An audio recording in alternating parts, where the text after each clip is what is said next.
tanghalian. Medyo masakit yung ulo ko ngayon, pero ngingiti pa rin ako. May napipikon na sa akin mga dre, no? Kasi daw kahit walang nakakatawa sa sinasabi ko, tawa pa rin ako ng tawa, bungisngis daw ako ng bungisngis. Eh paano gagawin ko? Walas eh, katulad yan, di ba ngayon?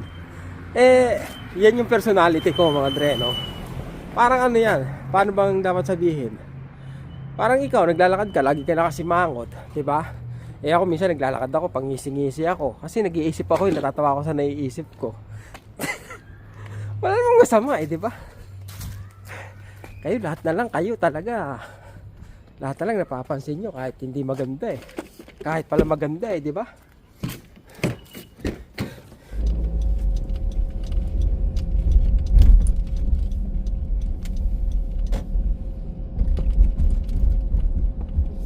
Trip pala yung weather. Akala ko minus, lamig na lamig ako. Sakit ng ulo ko sa lamig. Pupunta ako ngayon sa sa Winners. Pagkatapos gusto kong bumili ng ng damit na yung hindi ako lalamigin. Warmer mga dreno, gusto kong bumili ng warmer. Yung maganda-ganda sana o kaya gloves. Ewan ko ba. Part-time. May part-time mga dreno. Kaya lang naisip ko sa Sabado ko na lang gagawin. Sa Sabado o kaya sa Linggo. Para may ginagawa ko ng Sabado at Linggo. Yung CRB na yon, yung kagabi, kaparehas kami ng sasakyan. Yun naman ang isang problema pag second hand yung nabili mo. Let's say yun? Anong nangyari? 'Di ba? Kung galing sa dealership yon, kumbaga may maintenance nila yon, 'di ba? Hindi, kaya lang siguro hindi nila pinalitan yung fuel injector. Kahit alam nilang may problema, kasi nga mahal yung magagastos pag nagpalit sila ng fuel injector mga dreno, nasa 1,000. Kung sa pyesa siguro mga 500 hanggang 600 yung pyesa. Huwag na yung labor, kasi may labor naman sila, kasi nga dealership naman sila, di ba? 30 days lang ang warranty ng mga second hand na sasakyan mga dre. After 30 days wala ka ng habol sa kanila. Ganun lang yon. Pero pag kumuha ka pala ng second hand na sasakyan, meron kang 3 days mula nung araw na nilabas mo yung sasakyan sa dealership, pauwi ng bahay mo, meron kang 3 days para isoli yun kung sakali mang ayaw mo. Kasi nangyari sa akin yan mga dreno. Namuntik ko nang isoli ito. Kasi nga, daming problema ng sasakyan. Dami palang tama ng pintura. May ganito, may ganyan. Tapos sinupal-pal ako nung agent. Sabi niya gano'n excuse me, second hand yung kinuha mo? Napahiya pa ako, di ba? Sabi ko, nga pala, sorry sige, uwi na ako. Drive na ako pa uwi. Tapos pinakita niya sa akin na merong 2018 na touring din, katulad din neto mga dreno, katulad neto. Mas mahal pa rito kasi 2018 yun ito 2017 to Pagkatapos yun, basag yung isang taillight niya. Di ba? Sabi ko, talaga? Nagbebenta kayo ng ganyang klase? Oo, kasi andun binibenta nila, Kaya dapat, maingat ka rin talaga pag bibili ka ng second hand, Kita mo, kahit sa dealership na kinuha yun, di ba? Pwedeng sabihin ng dealership na, pwede rin, nung araw din lang na yun lumabas yung problema na yun, hindi rin, pero i-scanin nila mga dre, di ba? Bago nila kunin sa tao yon, i-scanin nila yun Bago nila ibenta, i-check nila yun Parang naalala ko yung nag-test drive kami ni Joy dati nung unang sasakyan niya.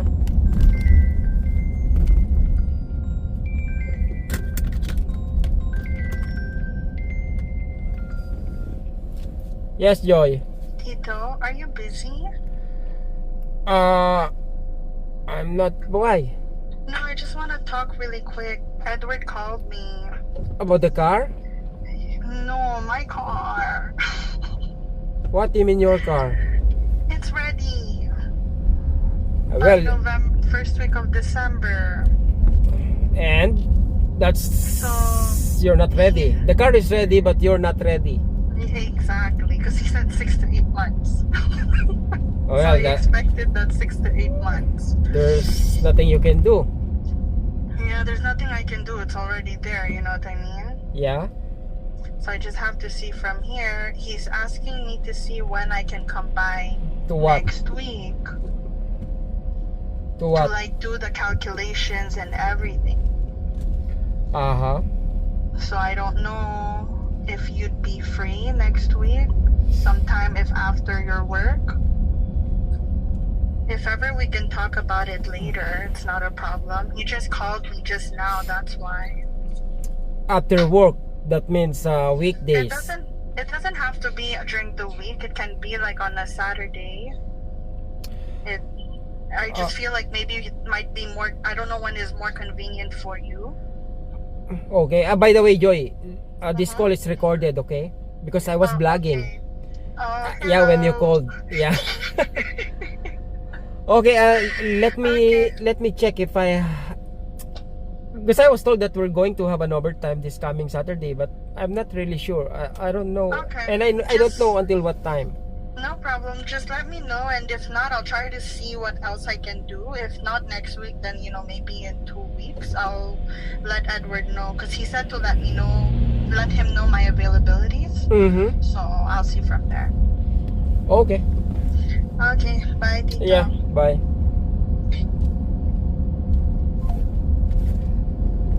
Yun, mga dre, no? Hihingin ko sa kanya yung litrato nung sasakyan niya kung bakit napalitan, no? Nasa ano nga sila, mga dre, no? Collision. At yun, sira yung sasakyan, kaya kinailangan, ano. Buti nga ni-replace nung insurance, mga dre, no? Kasi mas masakit noon kung hindi na totally wreck yun, kasi nga tataas yung insurance mo, magbabayad ka ng 1,000 deductible, pagkatapos ano pa ba, tapos you stuck with the same car, mga dreno, mababang value.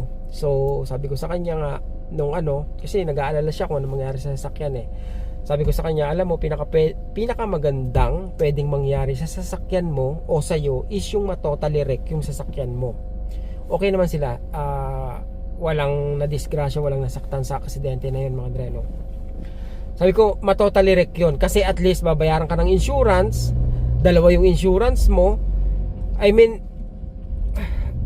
I think win-win yun, mga dreno, kaysa yung i-repair yung sasakyan mo, napakalaking damage nun. Nung una, tumawag sa kanya, ang damage daw kung ipaparepair, abutin ng 15,000.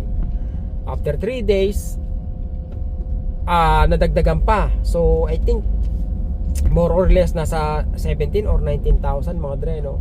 So nag-decide yata yung insurance na yun nga, na lang, kumbaga babayaran na lang ng buo sa kanya yung sasakyan. So dahil dalawa yung insurance niya, yun ang nakatulong, mga dre, no?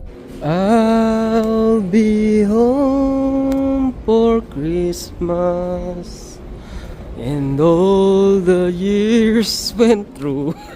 Naalala ko nung last year, mga dre, no? Nasa ko nasa Pinas ako pag-alagala ako Ang sarap ng buhay ko di ba?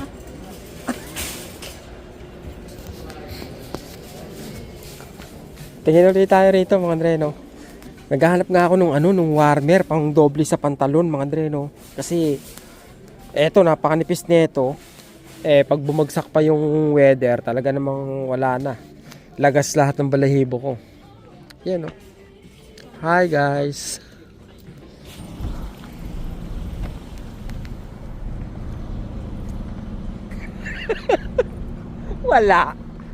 Walang nabili. Wala palang pambili. Walang nakapili, mga dre, no? Saan ako nagpark? Dito yata sa kabila.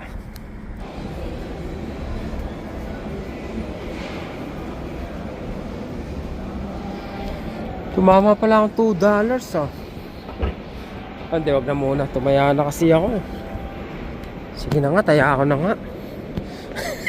Tumama akong $2, hindi ko pa nakukolekta, mga dre, no? Ay, sarado na. $2 din yun. Hanggang alas 5 lang siguro sila. 65 million na ngayon, mga dre, no? 65 million na yung premyo. Ganda ng ilaw dito di ba? Classy.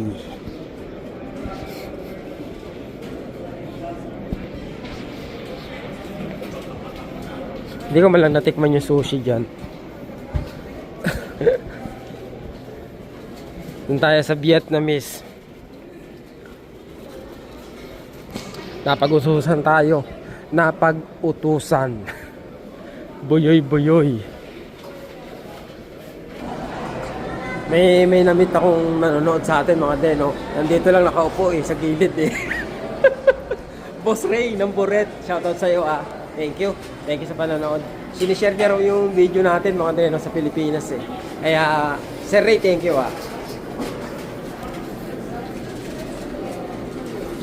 Ano bang natikman ko na dyan? Eto, natikman ko na to mga deno. Medyo pag hindi ka mahilig sa tofu kasi malambot yung loob niya Parang taho. Ito pala, ito yun, parang taho. Kaya hindi ko nagustuhan Ang pinaka gusto ko rito mga Dre, yung Shanghai noodles. Yun, medyo masarap yun. Tsaka maganda rito sa tindahan na to, parang chowking mga Dre, pag umorder ka, sasabihin sa'yo, lulutuin pa. Ganun ang style nila, niluluto pa. Kusay ni tropa! Ayaw ni Boss Ray. Boss Ray, shoutout sa iyo Thank you. Yun nga, thank you sa pag-share ng mga video natin. Bababa pa lang muna ako mga Dre, Ipiplex ko lang sa inyo.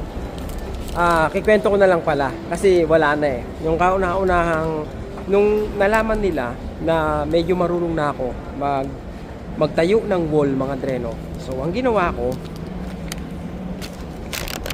yan buong paligid na yan mga Dre, kung ginagawa pa lang yan, yung buong paligid na yan, parang yan, binakuran ko yan mga Dre, Gumawa ako ng drywall para bakuran yan. Ang haba niyan mula roon paikot mga Dre, paikot yan. Parang katulad ng wall na ganyan Yan, ako yung gumawa ng ganun. Yun ang unang project ko dyan mga Dre, Talagang ewan ko kung ilang square meter, ilang square feet yan pero napakalaki yan mga Dre, Kaya natuwa din ako kasi doon ako natuto talaga sa drywall tsaka sa sa mga stud mga Dre, Tapos yung mga pinto na yan mga Dre, Ako na yung mga nagkabit niyan. Kasi nga hindi pag contractor ewan ko, hindi ako believe sa contractor kasi bumabagsak, hindi nila tinitibayan Nakailang na ako niyan na kabit. Kasi yun nga, gumuguho pag contractor tumatabi-tabing siguro katwiran nila pansamantala. Dito pansamantagal mga Dre, Yan ako mga nagkabit niyan ng mga pintuan na yan. Tapos mga pintura yan, dito rin ako nahasa magpintura mga Dre, Kaya ang dami kong natutunan dito. Malaki utang na loob ko rito mga Dre, topic namin sa yan sa Spot Pinoy yung nakaraan. Utang na loob, pero hindi nakakahulugan na matatali ka sa utang na loob mga Dre, na masasakripisyo yung buong pagkatao mo o buhay mo dahil sa utang na loob mo. Hindi maganda yon, di ba? Meron akong paksiw adobo pala. Adobo sa puti kasi suka lang nilagay ko diyan mga Dre, Ganun ba yung adobo sa puti? Suka lang. Kaya akala ko paksiw belly yan mga Dre, Hinati ko lang. Tapos yan, nilagyan ko lang ng suka tsaka tubig. Tapos dito, yung salmon, piraso ko, hinimay ko, tapos babasagan ko lang ng itlog. Ito yung hapunan ko. Kung umabot to, siguro mga 4 na piraso na ito mga Dre, Tsaka ito. Iyan, kulong-kulo. Kumusta mga kaibigan? Ayos ba kayo riyan? Nako po, napakasarap na ito mga Dre, Simple lang, pero napakahusay yan mga Dre, Budburan lang natin ang paborito nating asin. Ito pala yung ginagamit ko mantika mga Dre, Ghee. Okay, that's it. Wait, we don't have to start the day yet.